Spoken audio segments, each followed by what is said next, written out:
The photograph arrived inside a plain archival sleeve, mislabeled and misfiled, buried among municipal portraits from the first years of the 20th century. At a distance, it appeared ordinary, almost tender. A groom in a dark frock coat sat upright, gloved hands resting with practiced restraint. Beside him stood a bride draped in an ornate white gown, pearls catching the studio light, veil cascading in careful folds. The composition followed every convention of the era. But when the image was placed beneath magnification, the illusion collapsed. Where the bride's face should have been, there was nothing. No blur, no shadow, no damage. Just absence. Clean, intentional. As if a human presence had been carefully cut away from history. Before we continue, make sure to subscribe, hit the notification bell, and comment where you're watching from. The archival expert who discovered it did not speak at first. She adjusted the lamp, shifted the angle, and leaned closer. Early 20th century photographic paper carries its age visibly, silvering at the edges, micro cracks in the emulsion, the quiet scars of time. But this surface told a different story. The bride's face had not faded. It had been worked. The fibers showed controlled abrasion, uniform pressure, and repeated motion consistent with a blade or fine abrasive cloth. Someone had spent time here. Someone had erased a woman with care. Initial assumptions were cautious. Damage occurs. Chemical exposure can bleach areas selectively. But the boundaries were too precise. The veil remained intact. The contour of the head was preserved. Only the features, the eyes, the mouth, the center of identity, were gone. The groom's face, by contrast, was untouched, sharp, almost defiant in its clarity. The photograph did not age naturally. It had been edited.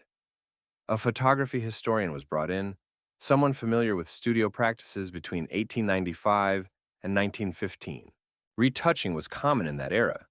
Pencil marks to soften skin, paint to correct glare, scraping to remove blemishes. But never this.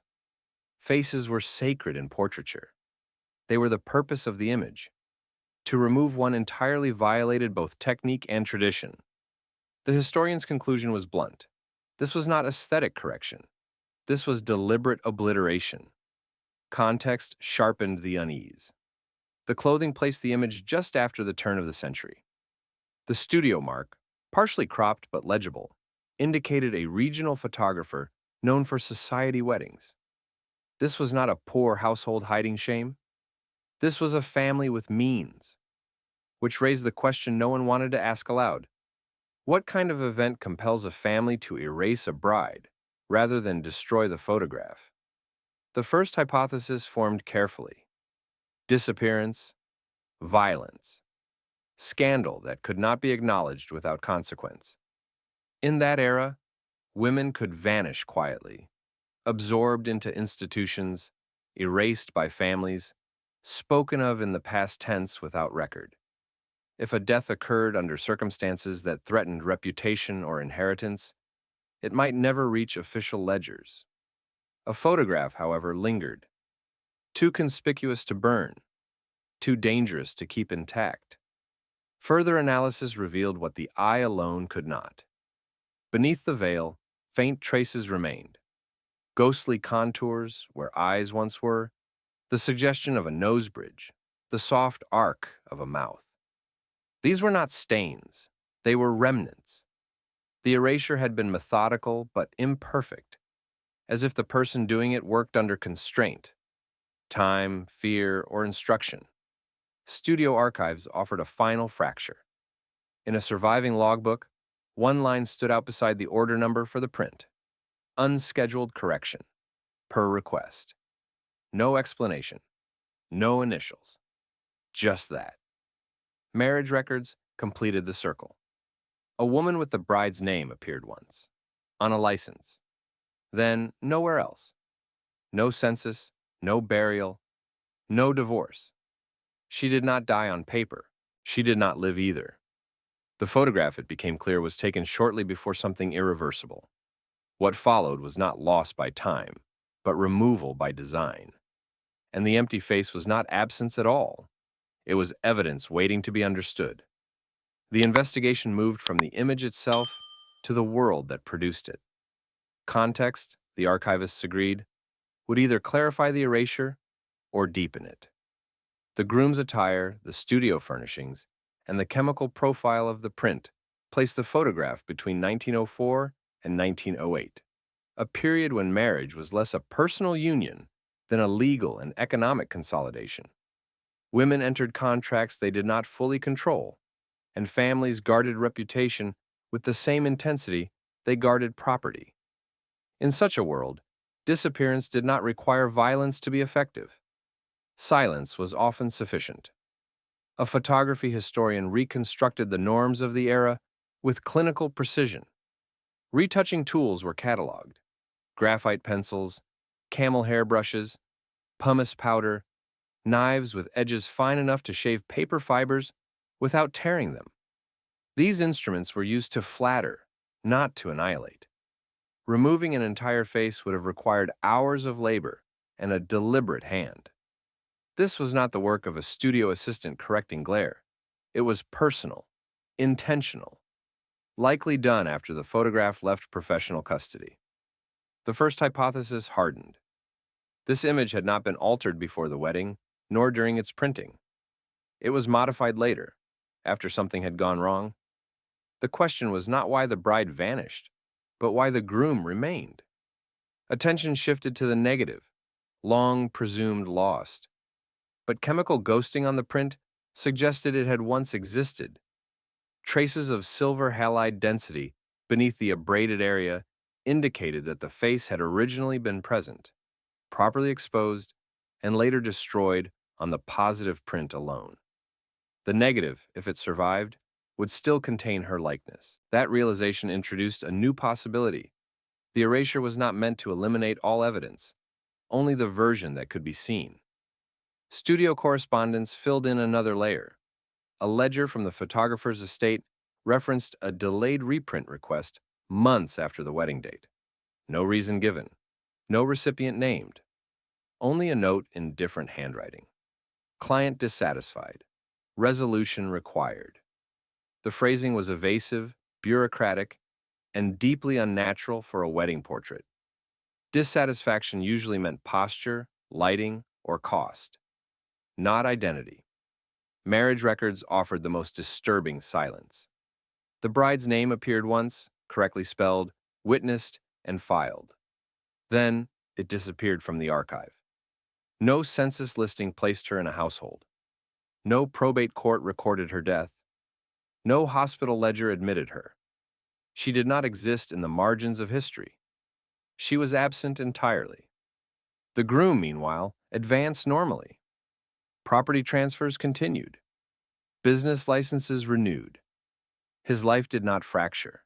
It smoothed. A second layer emerged under spectral imaging. Where the face had been removed, faint pressure marks indicated repeated strokes in the same direction. Downward, careful, almost reverent. Whoever did this was not angry. They were methodical, perhaps instructed, perhaps frightened. The act resembled obedience more than rage. Cross-referencing local newspapers revealed nothing overt, but absence spoke louder than scandal. No engagement announcement followed the wedding. No society column noted a bride's arrival. No obituary mourned her passing. In a time when women were chronicled as extensions of men, this absence was calculated. It suggested intervention, legal, familial, or institutional. The conclusion became unavoidable. The photograph did not commemorate a beginning. It captured a threshold. The woman in white stood on the edge of something that could not be allowed to exist, and when she crossed it, whether through death, confinement, or forced removal, the record adjusted itself accordingly. The erased face was not a mistake. It was a warning. What finally broke the case open was not a new document, but a mistake, one left behind by whoever believed the erasure was complete. Under multispectral scanning, the abraded surface of the bride's face revealed inconsistencies invisible to the naked eye. The fibers were thinned, not severed. The emulsion had been scraped, but not evenly. Beneath the veil, faint tonal variations persisted, like breath on cold glass. These were not stains. They were remnants of features that had once been there and had been deliberately chased away. The imaging specialist reconstructed the pattern slowly, frame by frame. Where an eye had been, there was a shallow depression. Where the bridge of the nose met the cheek, a denser patch of silver clung stubbornly to the paper. This was not decay. This was resistance. The face had fought to remain, and the tools used against it had failed to fully comply. That resistance suggested something else: time. The erasure had not happened immediately. Photographic paper hardens as it ages. Removing fresh emulsion is easy. Removing it months or years later requires effort and precision. Whoever did this returned to the image after living with it, after events had already unfolded. Studio archives confirmed the delay. A supplemental note, misfiled under a different year, referenced a secondary handling of a wedding print by an intermediary, not the groom himself, but a male relative acting on behalf of the family. The language was careful. No names, no motives, only an instruction to neutralize identifying elements. Plural. Elements. At that point, the investigation shifted from disappearance to containment. This was not about a woman who had simply gone missing. It was about something she knew, represented or threatened by existing at all. The photograph had captured her likeness at a moment when her identity still held legal and social weight. Later, that weight became dangerous. Cross-referencing property documents revealed a quiet anomaly. 3 weeks after the wedding, a parcel of land changed hands within the groom's family, bypassing normal probate procedure. The transfer required a widower's status to proceed without contest. And yet, no death certificate existed. No burial record justified the claim. The law had accepted a fiction, and no one had questioned it. Then came the final layer. In a municipal ledger, unrelated to marriage or property, a single line item appeared months later. Funding allocated for long-term custodial care at a private institution outside the county. No patient named. No discharge date recorded. Only a notation. Female, non-communicative. Institutions of that kind did not require public explanations. Families could deposit inconvenient lives and retrieve silence in return. The implications were devastating. If the bride had been confined, declared unfit, unstable, or simply inconvenient, her legal identity would have become a liability. A living wife complicates inheritance. A visible woman invites questions. But a photograph with a face? That is proof. That is memory. That is risk. The erasure, then, was not symbolic, it was procedural. The face was removed so the image could remain admissible, harmless, stripped of testimony. The groom could display the portrait without contradiction. A wedding without a woman. A union without consequence. The hidden layer was no longer hidden. The photograph did not depict love or loss. It documented the exact moment before a person was reduced to a problem, and then solved. What remained on the paper was not absence. It was compliance. Reconstruction began not with imagination, but with constraint. Every conclusion had to fit the systems of the time, the law, the family, the institutions built to absorb inconvenient women without noise. The wedding itself was unremarkable by all surviving accounts. A modest ceremony. Witnesses drawn from business associates. No honeymoon noted. No travel records filed. The bride moved directly from ceremony to household, where her visibility narrowed almost immediately. In the first weeks after the wedding, the paper trail tightened. Correspondence from the groom's office showed an abrupt reduction in external meetings. Invitations declined. Dinners canceled. The house closed in on itself. Servants were rotated out.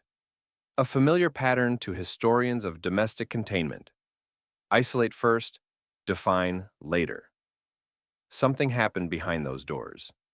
Not necessarily a single act of violence, but a sequence: accusation, resistance, declaration.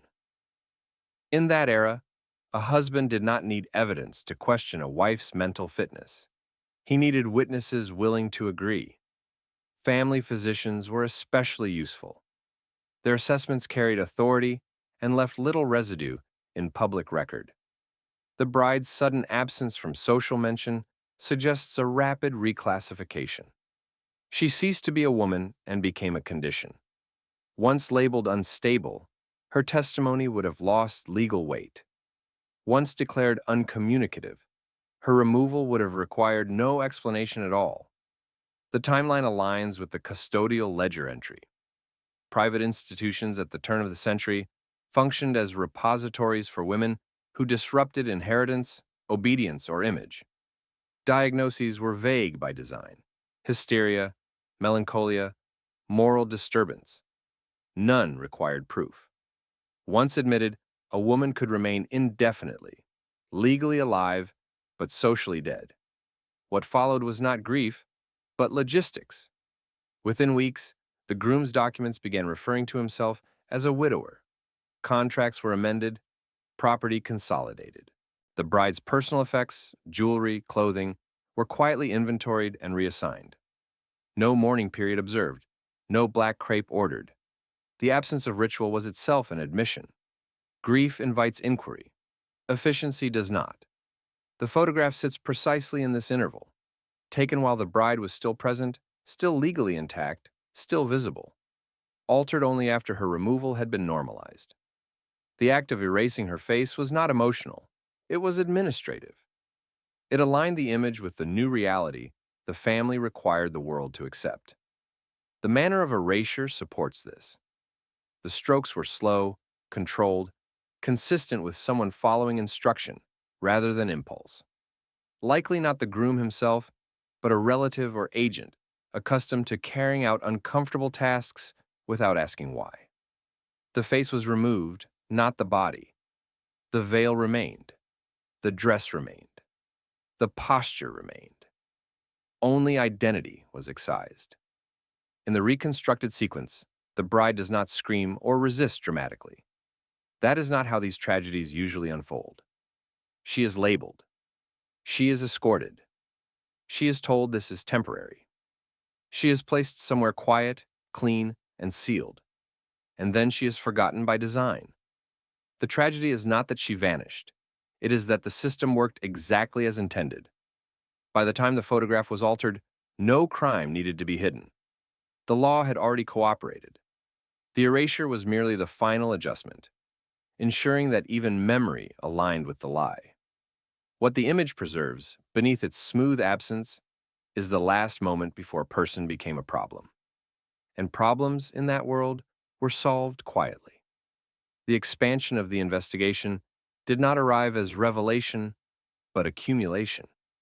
Small records, individually meaningless, began to align into something deliberate. What first appeared as coincidence, missing names, altered documents, delayed filings, resolved into pattern. And patterns, once seen, do not unsee themselves. The groom's legal documents became the next focus. His will, drafted less than a year after the wedding, referred to him as a widower without hesitation or qualification. There was no clause for a living spouse, no contingency language, no protective delay. He wrote as a man already settled into finality. More troubling still, the will named heirs, who could only inherit cleanly if no wife existed to contest them. The law accepted his status without question. Silence had been ratified.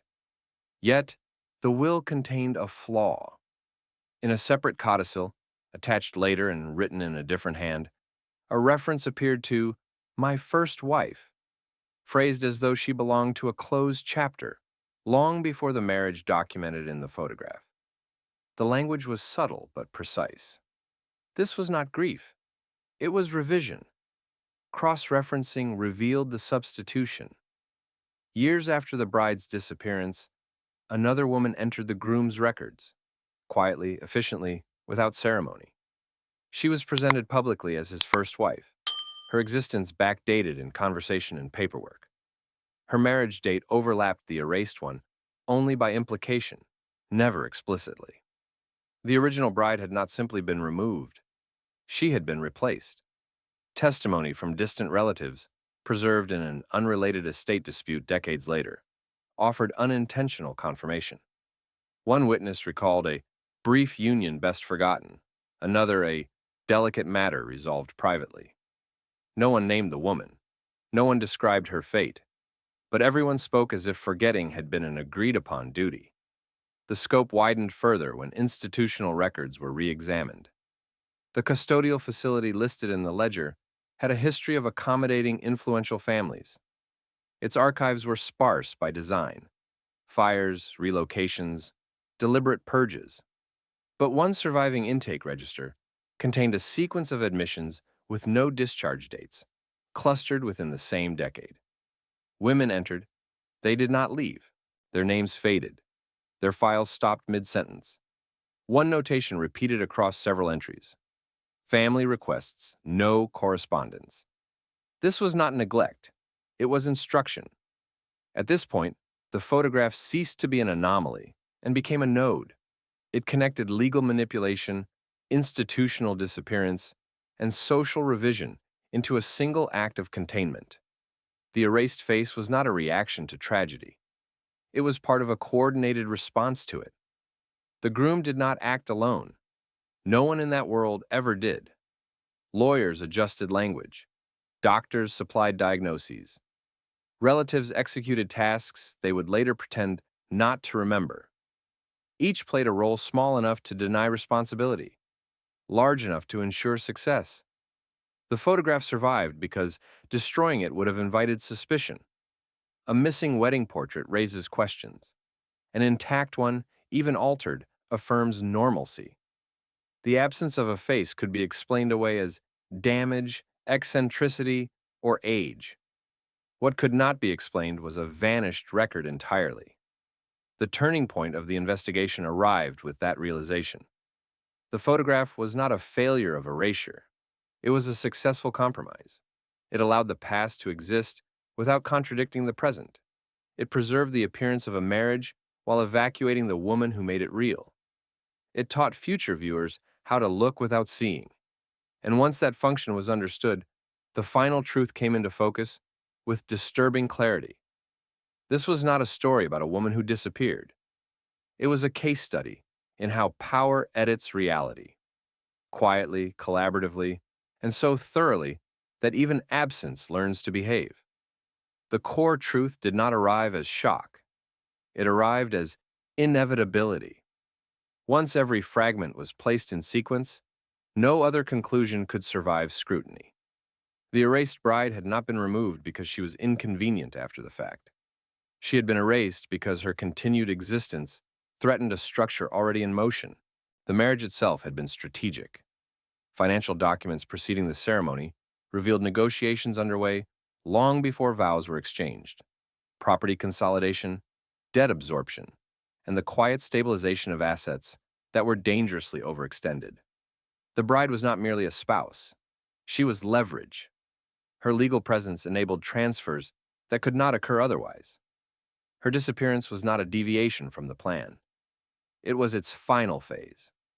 What made her dangerous was not rebellion, illness, or scandal in the traditional sense.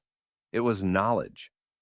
Correspondence recovered from a secondary archive, letters never sent, drafts abandoned, indicated that she had discovered the true extent of her husband's liabilities shortly after the wedding.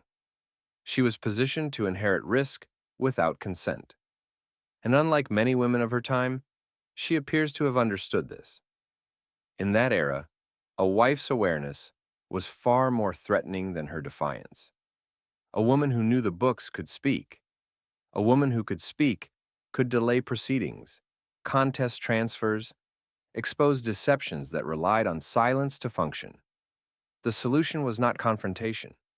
It was neutralization. The institutional route provided perfect cover. Declaring a woman unwell did not require proof. Declaring her uncommunicative erased the need for explanation. Once confined, she ceased to exist as a legal obstacle while remaining technically alive, an ideal state for those who needed her gone without consequence. The groom's later insistence that he had been widowed was not grief masquerading as memory. It was legal alignment.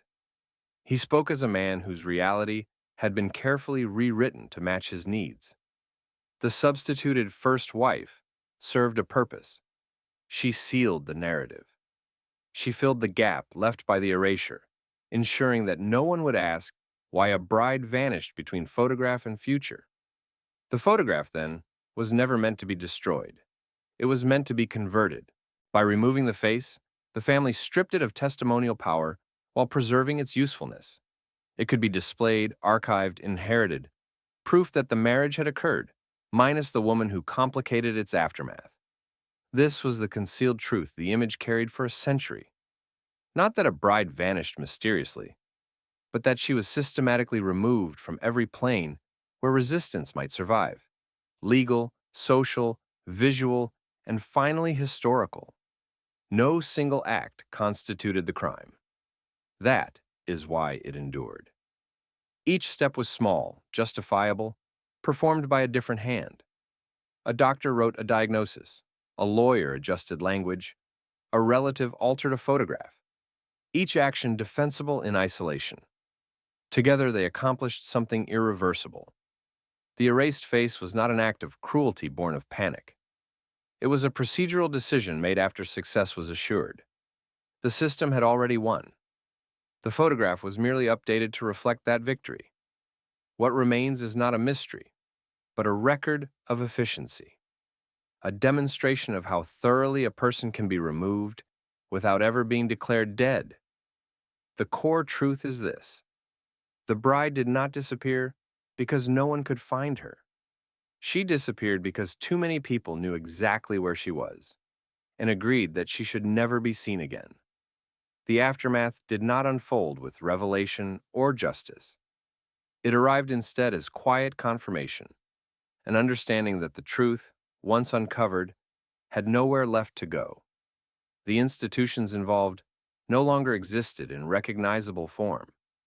The people responsible were long dead. Their decisions had settled into the bedrock of record-keeping, where intent is flattened into ink and consequence loses its edges. The woman never reclaimed her name, not legally, not socially, not even in error. She exists now only as an outline, negative space where a life should be. The investigation could trace her disappearance, reconstruct her removal, and expose the mechanisms that erased her, but it could not restore what had been deliberately unmade. History is not built to resurrect those it has been designed to forget. The photograph remains the only artifact that resists total compliance. It does not accuse. It does not explain. It simply refuses to resolve. Viewers instinctively search the blank space for meaning, uncomfortable with the absence, unsettled by the care with which it was created. The human mind expects damage to be chaotic. This is not. This is order applied to annihilation. In archival terms, the image is now reclassified, not as a wedding portrait, but as contested material. It is cited in academic margins, discussed in hushed lectures, shown sparingly. No exhibition label can fully explain it without indicting the systems that produced it. To contextualize it, honestly, is to admit how normal this kind of disappearance once was. There were no punishments. There was no reckoning. The groom lived out his life respected, solvent, unchallenged. His revised history held. The substitute wife inherited a narrative already cleaned of complication. The institution that held the bride dissolved quietly, its records lost to time, fire, or intent. Each layer of the system performed its role and then vanished, leaving behind only outcomes. What lingers is not outrage, but weight. The recognition that this story is not singular. It is merely visible. Countless others were erased more efficiently. Without photographs, without traces, without the mistake of leaving something behind, that could one day be questioned. The face that is missing does not scream. It does not plead. It does not even accuse the viewer directly. Its power lies in its restraint.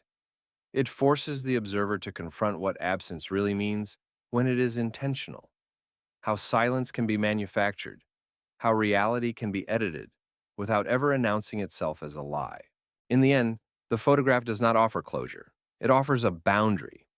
This is as far as recovery goes. Beyond this point, the past is sealed, not by mystery, but by agreement. The bride did not vanish with time. She was erased so thoroughly that even now, more than a century later, the world she lived in remains largely intact, its methods unchallenged, its quiet victories still embedded in the archives. The image survives not as a memorial, but as evidence of how easily a human life can be reduced to an empty shape, and how little noise that process requires.